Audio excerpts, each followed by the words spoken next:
Hello mga kadipat, this is Don Patrick D. Paraguilar and you are watching Dipat TV.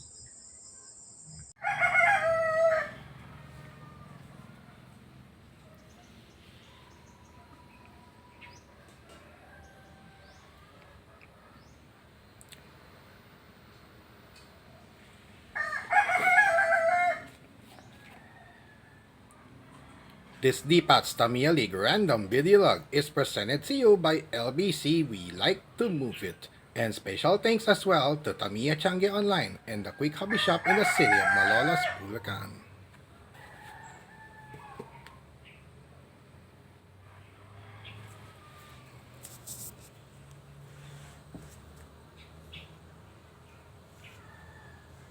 Yosh! Hello mga kadipat, Don Patrick D. Paraguilar here for another random video log here on DTL. So, Dipat's Tamiya League random video log number 46 na po tayo sa ating panibagong episode natin. In our 46th edition of Dipat's Tamiya League random video log, number 11 overall na po natin this year 2025. Ayan. So, despite all the adversities that we've been through sa ating mga buhay-buhay po natin kahit papaano nakakaraos pa rin, sa awan ng Diyos nakakaraos pa rin. Of course, we are always thankful to God for all the blessings that we have received each and every day of our lives. So especially ngayon na meron tayong panibagong set ng mga Tamiya ayuda for this edition. So mga kadipat, nasa ano na tayo? Mga kadipat, mga kadetail at mga katamiya, ladies and gentlemen, we are now in our video log number 46 overall since January 16, 2021 rather. So, simula nung nagka-pandemya, simula nung post-pandemic era natin since January 16, 2021 hanggang sa salukuyan, meron na tayong 46 na kabanata. So, pang 46 po natin overall and number 11 for the year 2025. Itong tatalakayin po nating Tamiya Ayuda for this edition. So, without further ado, let's proceed with the beneficiaries right away. Alright. So, the beneficiaries are displayed here by yours truly. Itong mga XStock. Actually, tatlong XStock sana po ito o B-MAX. Pero itinabi ko na po yung isa kasi sa ngayon wala namang ibang kailangan. Yung isa kong Super 2 na car wala namang ibang kailangan na ilagay doon, so hindi ko na po siya dinala. So I didn't bring it here simply because wala namang requirement. There is no requirement, no required part needed for now for the other B-MAX car that I assembled.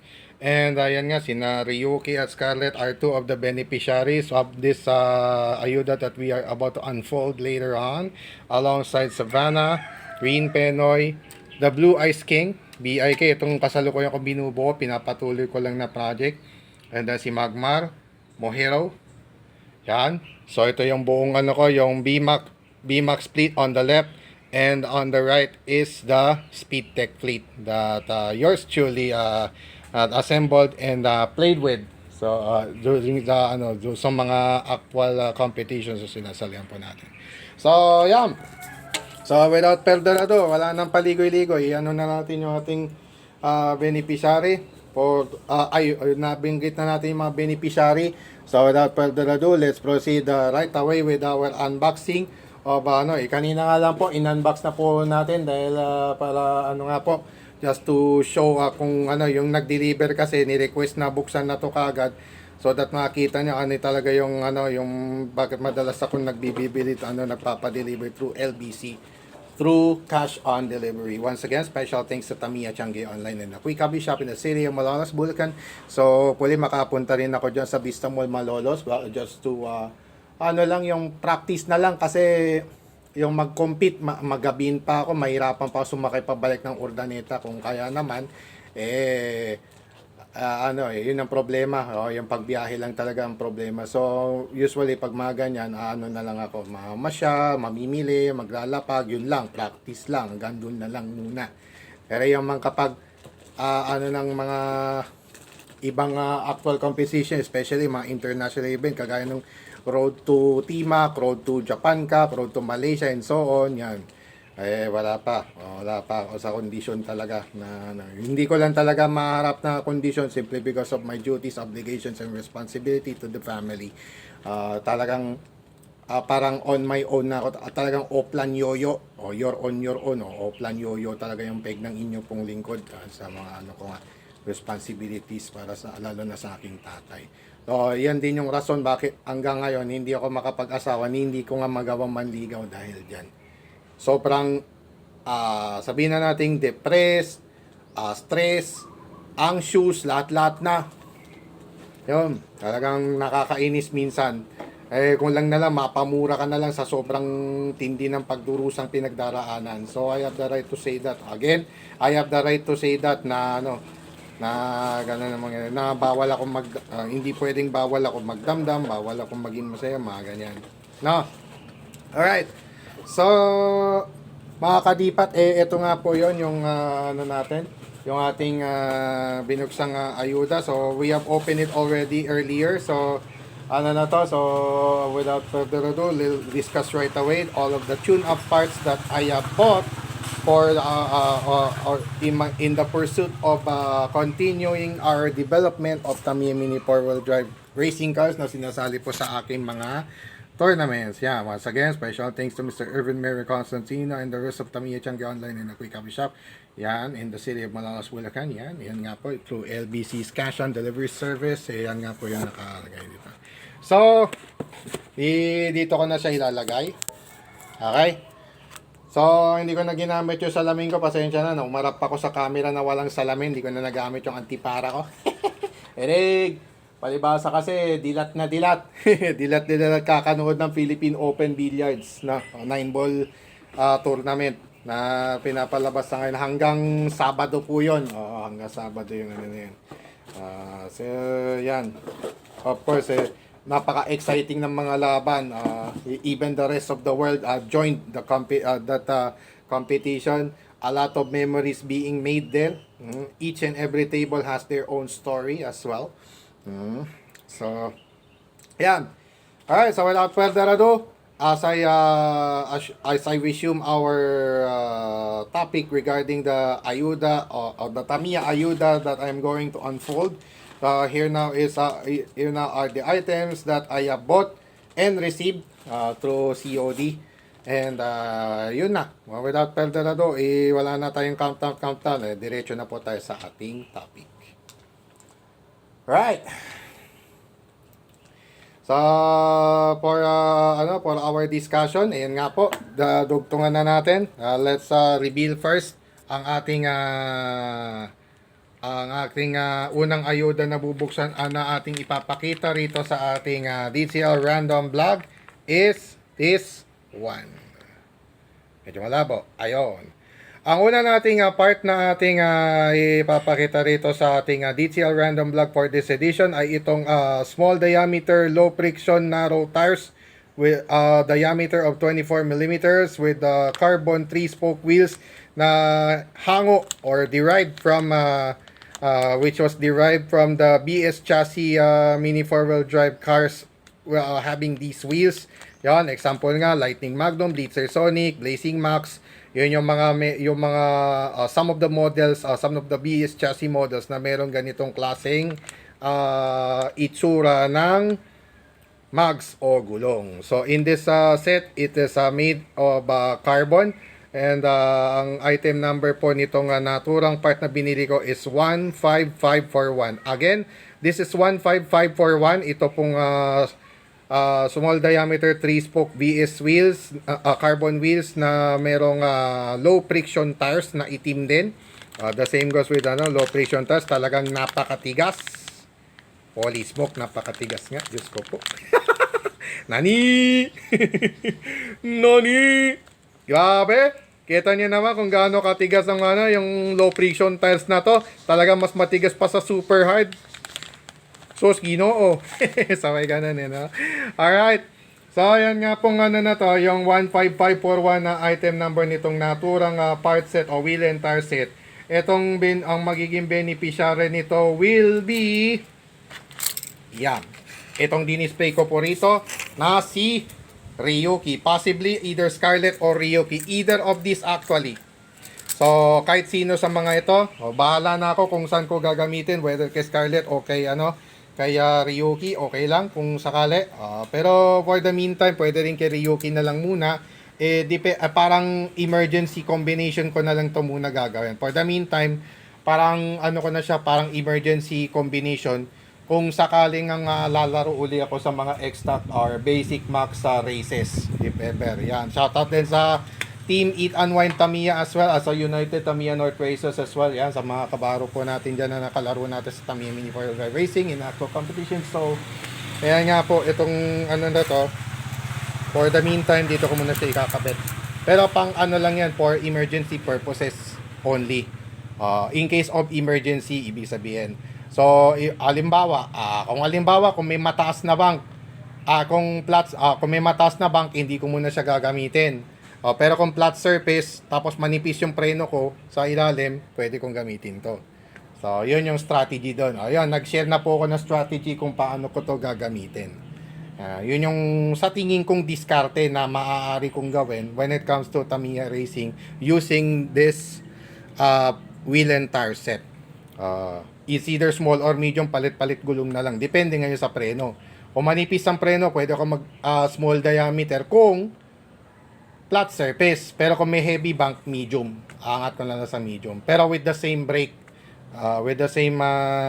brake system na ginagamit po natin. Ayun. In this case, ito nga, 1 and 2 lang to. 1 on the front, 2 at the rear. Yan lang po yung madalas na combination ko pag sa mga XStock at Speedtech. Basic Max XStock at sa mga Speedtech races, ganun po yung madalas kong combination.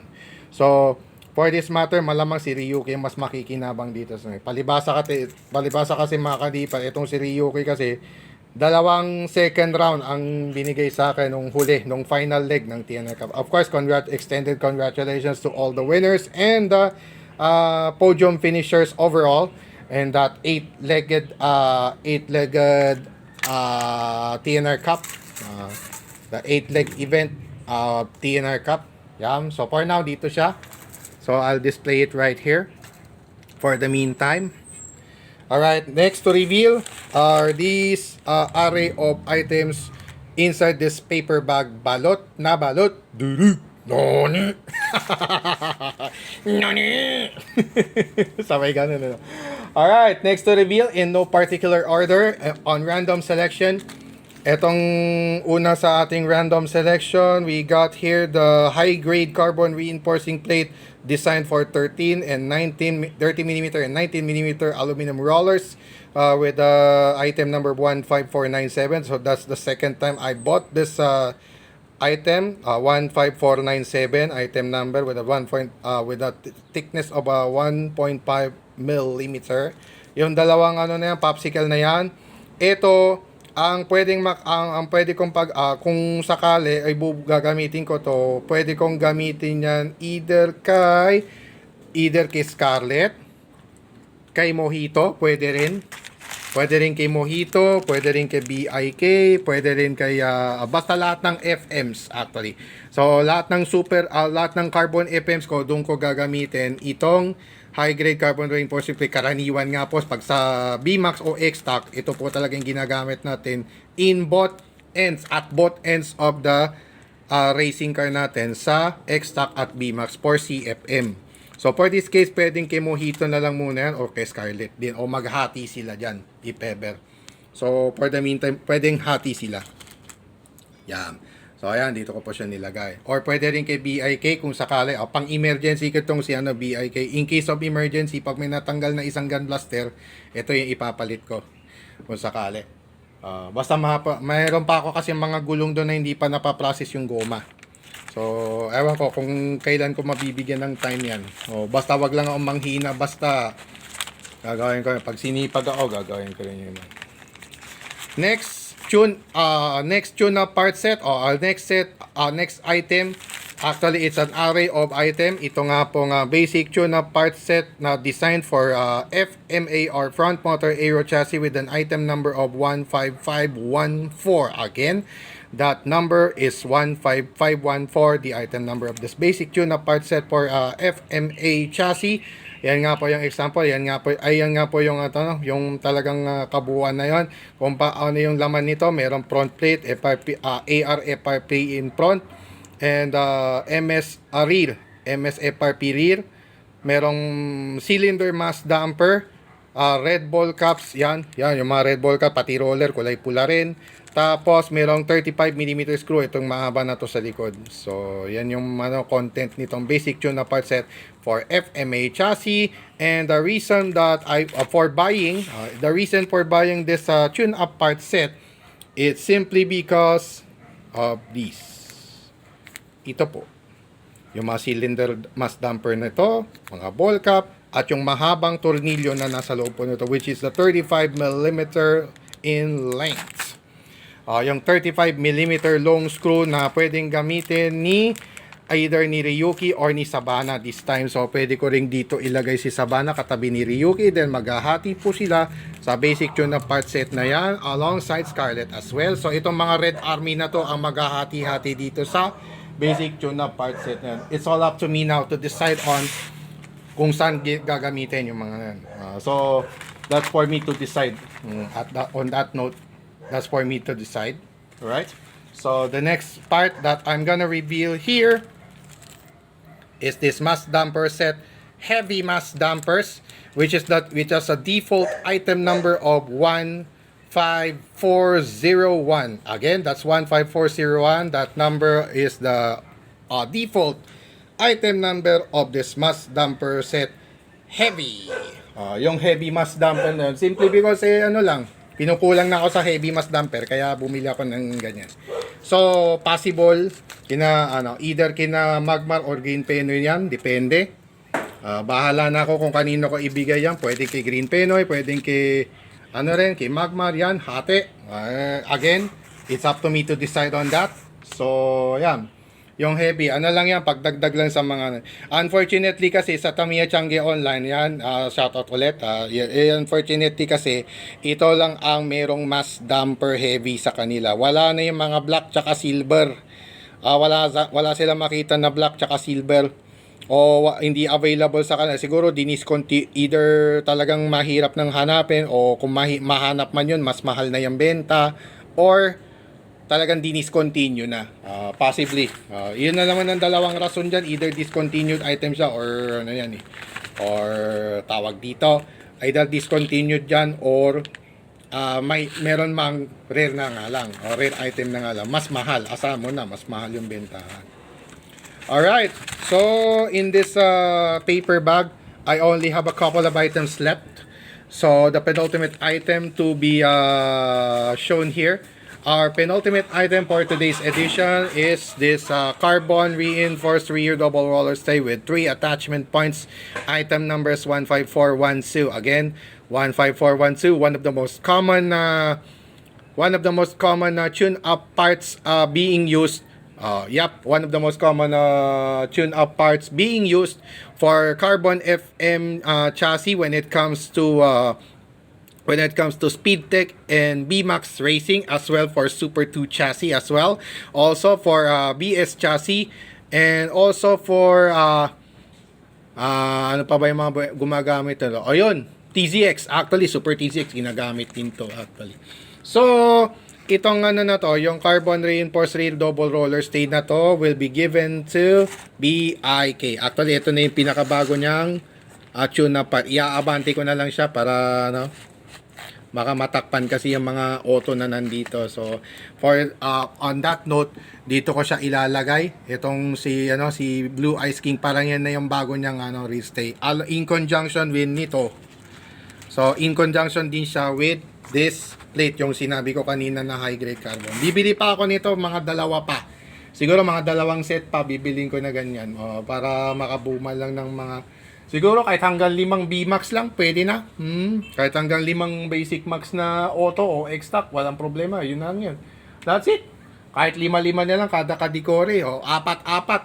Pwedeng apat-apat kada kategory. Yung Speedtech at Prostock, bahala na ako kung ilan pa yung mabubuo ko. So, hanggat may mabubuo, hanggat may mailalaro. Again, yung inyo pong lingkod kasi hindi po talaga sugarol when it comes to Tamiya Mini 4-wheel drive racing. I'm not really that gambler.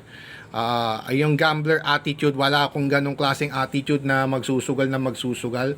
It's not advisable because it's simply not advisable for me to gamble, you know. So, whatever is there. Kung swerte, di swerte. Kung malasin, sorry na lang. Ganun lang. That's just simple.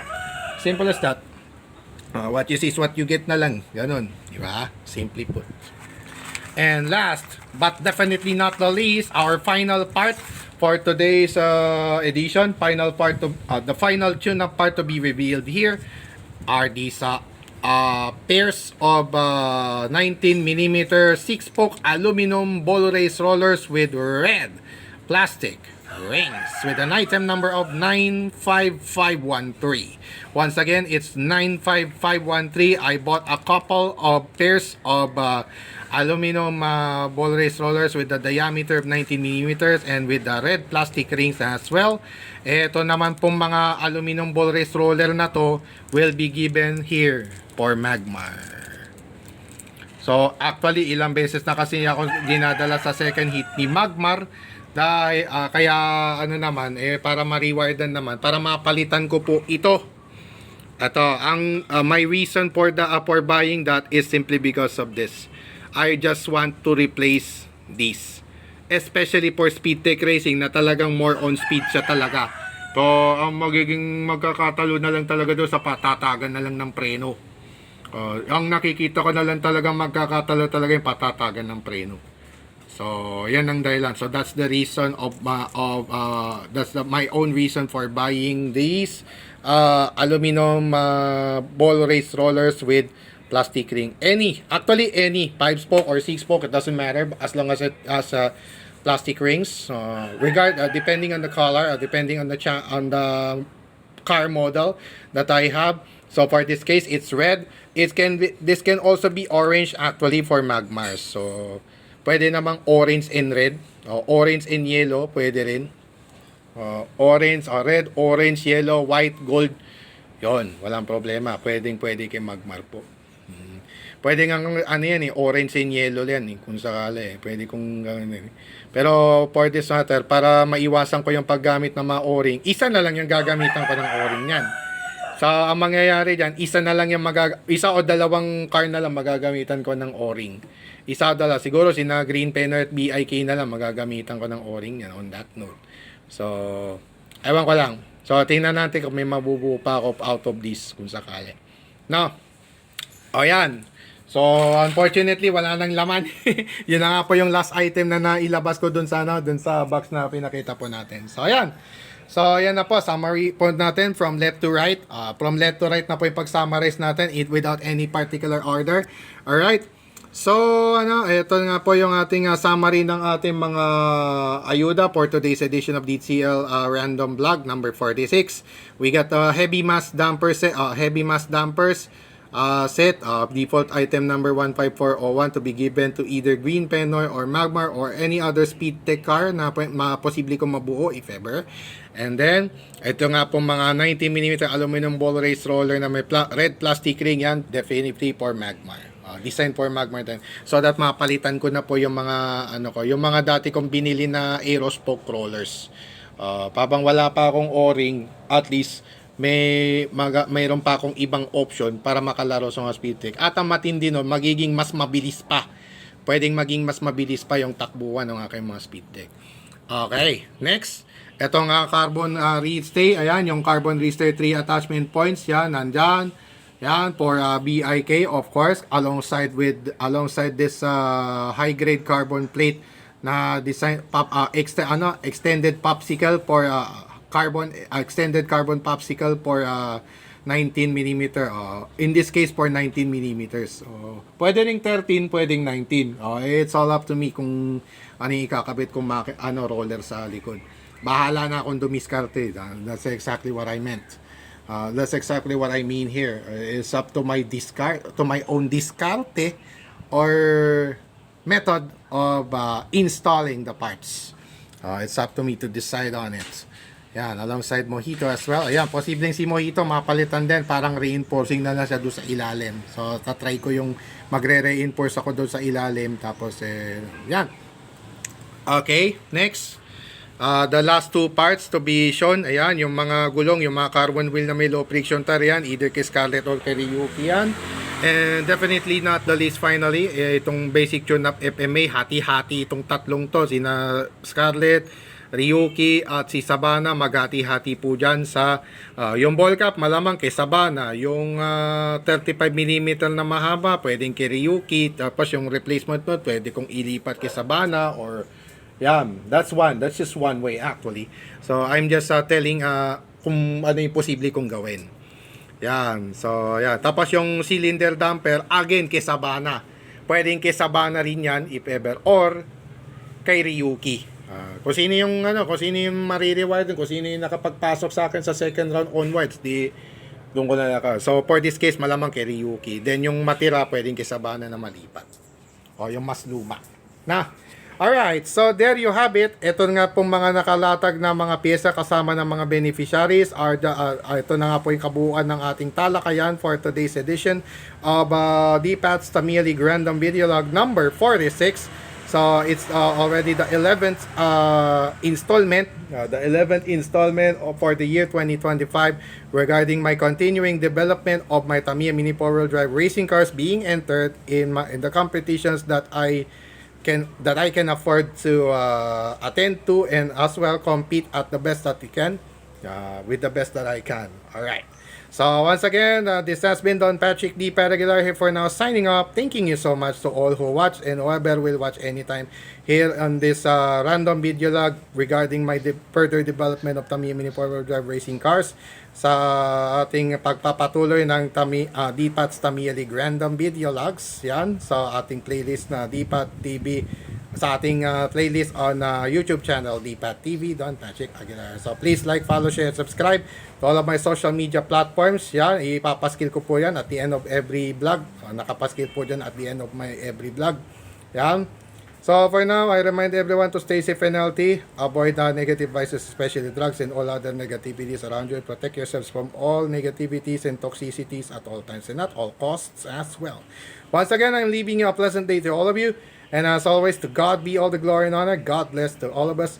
God bless our beloved Maharlika Nation. And God bless the entire world and all of us Filipinos across the globe. And like I always remind each and every true Filipino across the globe, love the Philippines. Mahalin po natin ang Pilipinas. At sama-sama po tayong bumangon mulit. At ipakita at ipagmalaki natin sa buong mundo. We have to show the world that we are true Filipinos. Tayo ay Pilipino. Shout out our victory to the world. Isigaw na malakas ang ating panalo sa buong mundo. Taos puso at taas noo. With our heads being held high, keeping our heads high, and with all of our hearts, yan, taos puso, taas no kahit kanino, pero sa mga manlulupig, hindi po tayo pasisil, lakad matatag, anumang delubyo ang dumaan. So once again, this has been another presentation of another D-Pat's Tamiya League Random Video Log. Once again, Don Patrick D. Paragular here saying, Shokran, 2 centap. God bless always, everyone.